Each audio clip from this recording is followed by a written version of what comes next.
Greetings petrolheads, my name is Tom, you're on my gaming channel and it's time for another episode of Automation, the car company tycoon game. You may have noticed that this thumbnail is a little bit different from usual. It is not a replica, it is not a custom build, and it is not a review. It is called the showcase, and before we get started with this video I want to explain what I mean with that. The idea behind this type of showcase. No, the idea behind this kind of video is that I show you guys a car I built off camera and, you know, show you through the design, the suspension, the chassis and the engine and whatnot. And then at the end you guys can leave some comments, some feedback in the comment section below and let me know what you think. That's the idea behind this. And we'll look at the AMW Tiger in this episode. Spoilers, it's the right car in the thumbnail. And this is it. This is a 4-door saloon, which is also available as a state, and it is meant to compete with cars like the BMW 5 Series, the Mercedes E-Class, the Audi A6, the Jaguar XF and all these cars. And it comes with a couple of different engines. First of all, we get to the model section though, where, you know, this message showed up saying that I can't change anything here because I've already made multiple trims out of it. But it is aluminium. Okay, it is aluminium. Longitudinal double wishbone front, multi-link rear, and yeah, this is the basic look for the car. If you watch the thumbnail closely, you'll notice that the rear end is slightly different, and that is because that picture was taken from a different trim of this, which we'll get to a little bit later. So, sorry, it was getting a little bit loud in the room right next to mine, so, you know, I interrupted in your interest. Anyway, yeah, I totally forgot what I was saying. This competes with BMW 5 Series, Mercedes E-Class and such, and we've seen the chassis already, so there we are. This is the design. You should probably know by now what kind of techniques I use for the videos. If not, then watch some of my other videos and some upcoming videos in the future as well. Obviously, you can see that I use these stripes to cover some headlight fixtures, some indicators in there, the AMW signature grille. I did this little detail with the indicators by choosing these modded vents. They're entirely chrome, as you can see right there. Some chrome door handles, and then some pretty fancy taillights. Again, you can see the stripes I used to cover the taillight, which is in this case, you know, let's just get rid of the selection, which is in this case a circular one of this size and shape. Just leave it there, and I got some indicators on there as well, and, you know, just a grille that you know, not functions, but looks as if it were a bumper or a diffuser or something like that. Some exhausts which are modded as well. You can find them down here. They're all in the workshop. The pack is called like lips and exhaust material combinations or something along those lines. Yeah, and this is the design. Basically, it is rear-wheel drive, just like the BMW and the Mercedes, and we got 2 different engine blocks, each of which has 3 different tunings: Eco, Fun and Sport, where Eco is obviously Eco and Sport is Sport, and Fun is somewhere in between, you know, more power than Eco but still more economical than Sport, and or whatever you wanna define it like. And it's got and the standard is, you know, it's an 8-speed double clutch, which does seem a little bit, you know, it does seem a little bit fancy for for standard equipment, but then again, this is the closest thing we can get to a modern 8-speed automatic, because the automatic gearboxes, I keep saying this, the automatic gearboxes in this game are shifting way too slow for, you know, realistic purposes on modern cars. So this is basically the closest approximation we can have.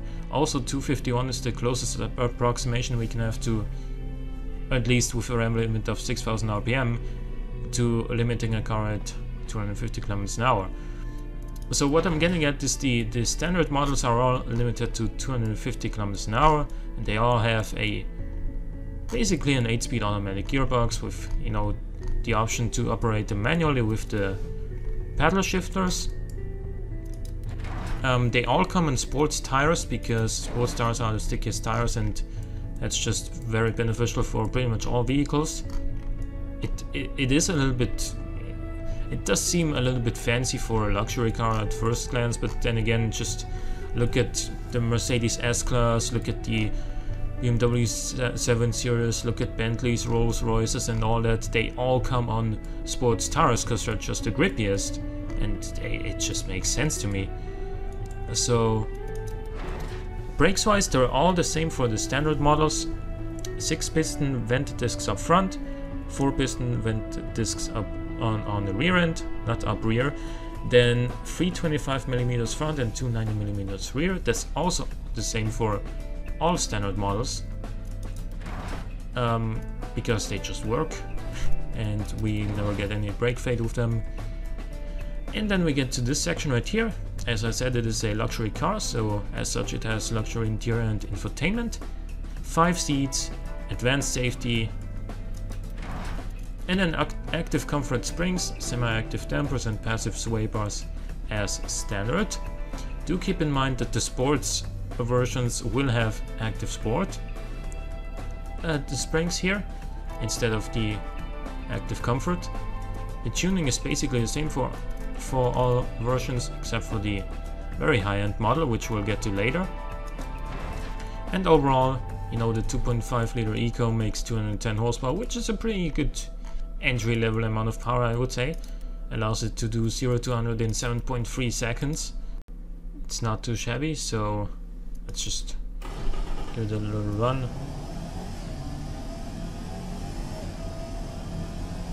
There's 100, 110, 120, 130, 140, 150, 160, 170. So you know, it's on sheer acceleration, this is a pretty good, you know, baseline. It's not crazy fast or anything like that, but it's, you know, it gets the job done. Also with an economy of 8.4 liters, it's decent for this amount of power and this amount of weight. You do have to keep this in mind because it's a big car and it's got a lot of stuff on board, a lot of luxury, so it's gonna be heavy. That's just what you would expect. So are the total costs actually, and there's something I need to point out first, and there's something I need to explain to you guys, because AMW is one of those, is a company, I'm not gonna say one of those, is one company that is of the opinion that options lists are basically you know, outdated, if you will, because we sell our cars with everything they can come with as standard. So there is no options list, nothing to choose from. If you buy this car, you automatically get everything available for it. There's no options list. So on that matter, you know, if this car has a total cost here of about 22 grand, expect it to be on sale for about 47.5 grand, maybe. Since it is not an exotic car or anything like that, we sell more than a few of these models, I would say. Yeah, 47,500 with everything already included. If you want a fully loaded BMW, what would be comparison to this, 520i probably, you'd pay at least 50 grand, if not significantly more. Anyway, so there's the 2.5 Eco, we got the 2.5 Fun and the 2.5 Sport, nothing really too different than those, but then I'm gonna show you guys the 3.5 liter engine as well, in the 3.5 Eco Saloon here.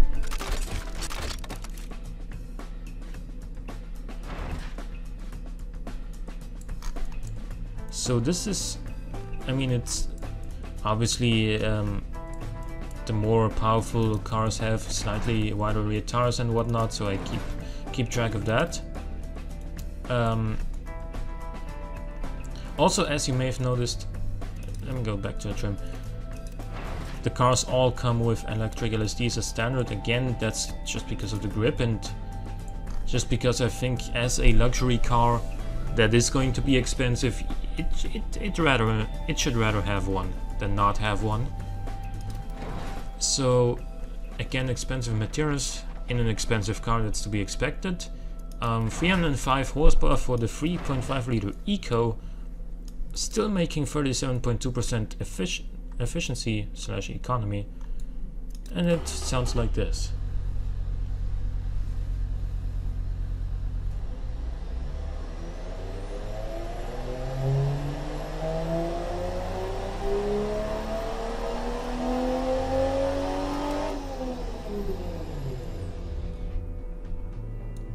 You can see though that inline 6 engines are really big. Like this engine right here is only 3.5 liters of capacity, but it's 72.4 centimeters long. That's, you know, that's more than your average arm length or anything like, or you know, that's longer than your arm is basically what I'm getting at. So this is pretty damn long, and still it goes to an 8-speed double clutch, in this case a gearbox. Still the same tires and rims here, still the same brakes, the same, well, not the same cooling airflow because this demands more. Still the same interior. Oh, it does have launch control as well. The 3.5 Eco, that's not supposed to be. I'll change that obviously, but let's get rid of it right there, because launch control is something you'll only have in the high-end model. 8.5 liters for 305 horsepower petrol power is pretty damn sweet, I would say. So this is, I expect this particular model, maybe even the Estate, to sell relatively well, because 305 horsepower is, you know, it's quite a lot.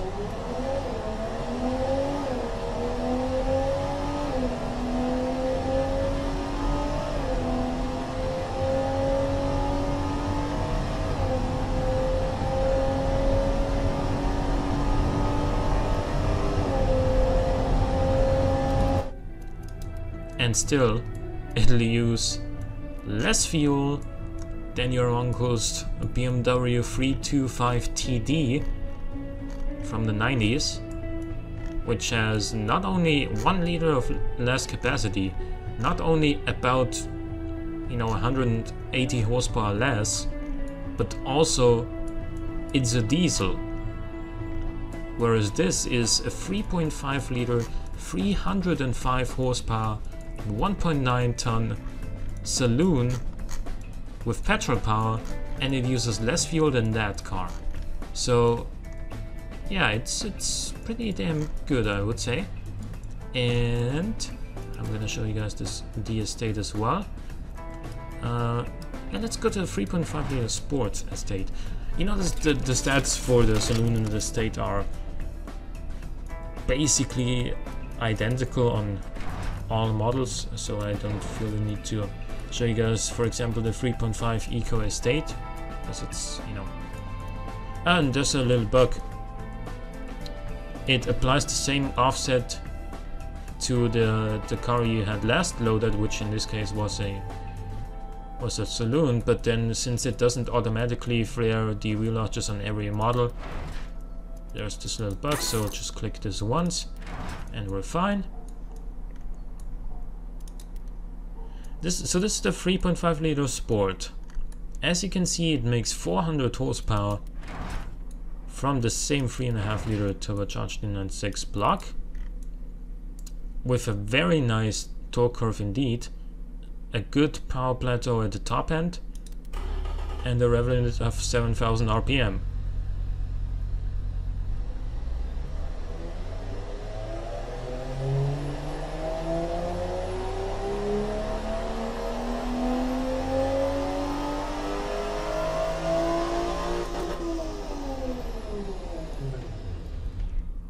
So there's that engine. It does 0 to 100 in 4.8 seconds, which is really, really strong, considering it's not the top end model yet.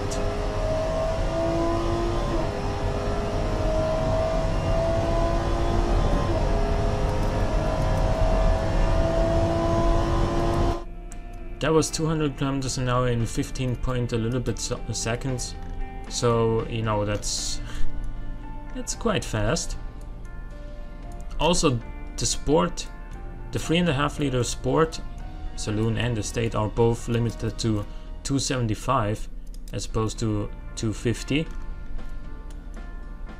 And then, oh yeah, it doesn't apply the lip to every model automatically as well, but it would have a lip anyway. But then we also have the HP models, as I call them. HP stands for high performance. And this is the car you see in the thumbnail, in I think this angle. Yeah, it does have some aesthetic changes, for example the quad exhaust, this little diffuser arrangement. It also has a little bit more on the front end here. Overall, it's still a pretty discreet looking saloon, pretty subtle, elegant saloon car, if you will. But the engine is anything other than subtle. It's a 4.8 liter turbocharged inline 6 with 30 valves. It is made from all the best bits of, all the best, you know, bottom end bits. Still get just a little bit of valve float, but the reliability is still very good.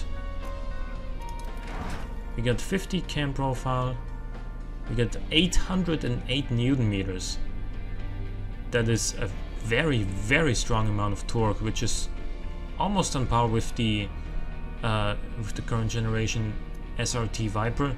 It's 5 or 6 Newton meters less than that car.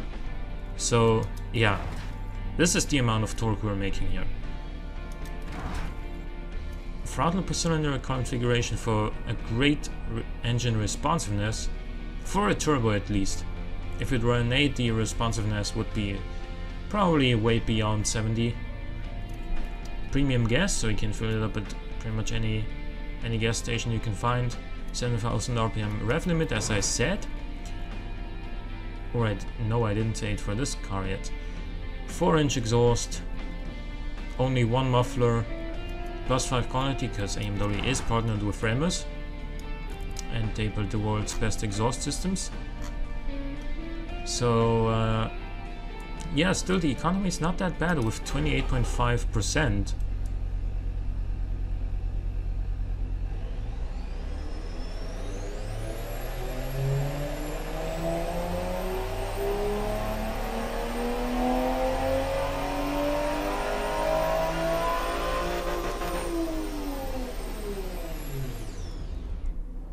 I just love the inline 6 sounds in higher RPMs. I think you can't blame me though.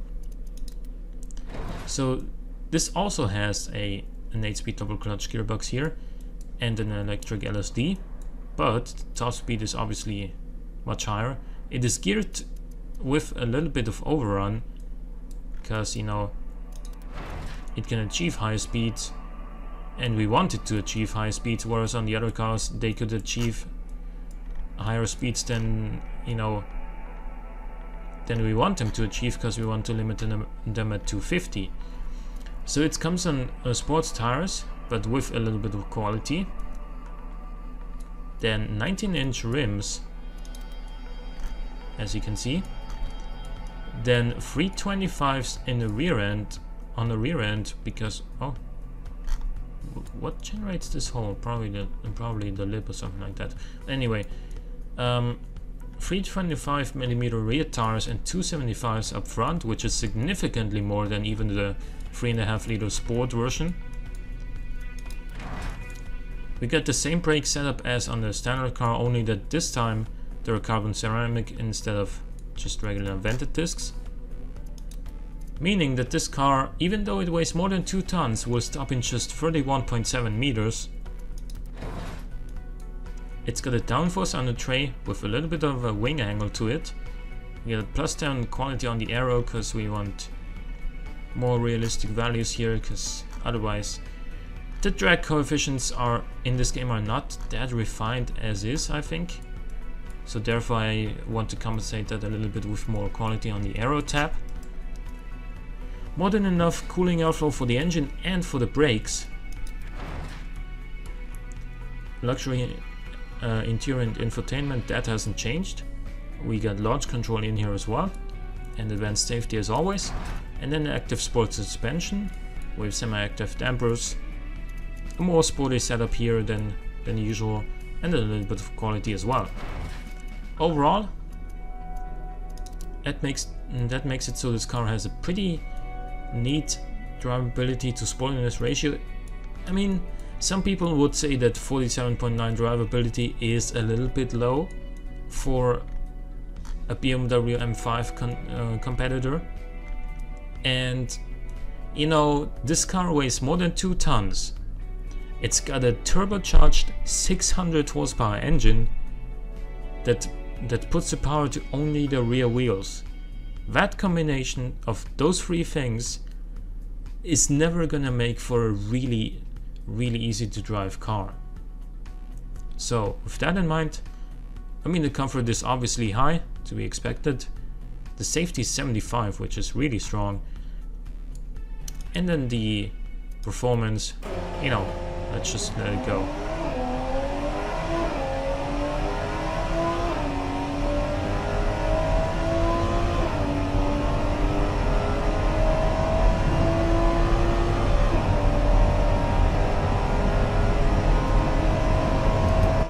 That was 250 already after like 18.6 seconds. That was the sport version.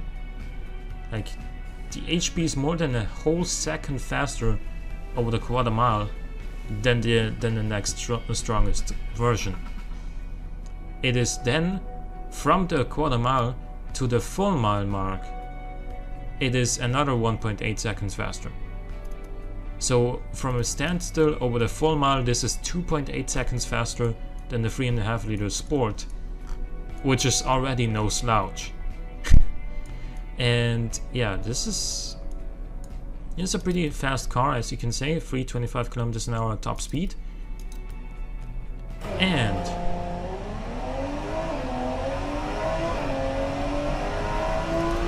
around the effort track, it does 124.19. Yeah, it sets a 1.20. It sets a 124.19 minute lap time. So overall, the Tiger HP is the competitor for the BMW M5, the Audi RS6, the Jaguar XFR, and the Mercedes E-Class AMG. So I think I'm done with this showcase for now. Let me know what you guys think, not only of this particular car, but also of the idea behind this video in general. Hope you guys enjoyed the episode. If you did, click the like button, it helps out a great deal. Also, as I said, don't forget to comment. But for now, thanks for watching, and I'll see you next time.